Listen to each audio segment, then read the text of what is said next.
Le 10 février dernier, la vie de Pierre Palmade a pris un tournant décisif. Pour cause, c'est à cette date que le comédien de 55 ans a causé un terrible accident sur une départementale de Seine-et-Marne, impactant la vie de plusieurs victimes. Lors des faits, l'humoriste était notamment sous l'emprise de stupéfiants. Si avant cet accident Pierre Palmade pouvait compter sur le soutien des nombreux amis, ce n'est désormais plus le cas. Pourtant, comme l'a précisé France Dimanche dans ses colonnes ce vendredi 31 mars, au sein de l'hôpital Paul Brousse où il a été assigné à résidence, ce dernier peut compter sur la visite de certains alliés. En effet, grâce à une enquête exclusive réalisée par nos confrères, ces derniers ont ainsi pu obtenir de rares informations sur le séjour et l'état de Pierre Palmade. D'après leurs informations, l'humoriste serait actuellement dans un état physique difficile puisqu'il ne peut pas se déplacer sans avoir recours à un fauteuil roulant. À cela, en ce qui concerne les visites, il est mentionné dans les pages de France Dimanche que le comédien ne voit que 2 personnes uniquement.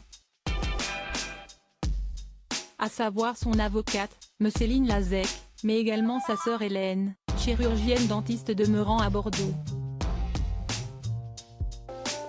Supérieure à Pierre Palmade, Muriel Robin, Michel Larocque, Véronique Sanson.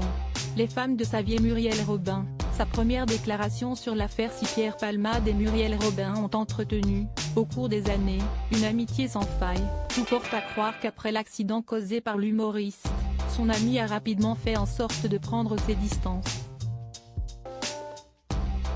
Depuis le début de l'affaire, cette dernière avait fait en sorte de se faire très discrète. Mais le 21 mars dernier, l'épouse d'Anne Lenné s'est finalement exprimée pour la première fois au sujet de ce tragique accident. Je pense aux victimes. Ils sont encore à l'hôpital, elles ne sont pas encore rentrées, avait notamment assuré Muriel Robin aux équipes de BFM TV. J'espère que la justice fera ce qu'il faut pour les. Je ne peux même pas dire la phrase adoucir quoi que ce soit. Rien de ce qu'ils vivent ne peut être adouci. Une prise de parole difficile pour l'humoriste de 67 ans puisque, face caméra, cette dernière avait beaucoup de mal à s'exprimer sans être bouleversée. Et j'aimerais garder mon sourire, donc on va parler d'autre chose, avait-elle simplement conclu. Crédit Photo, agence.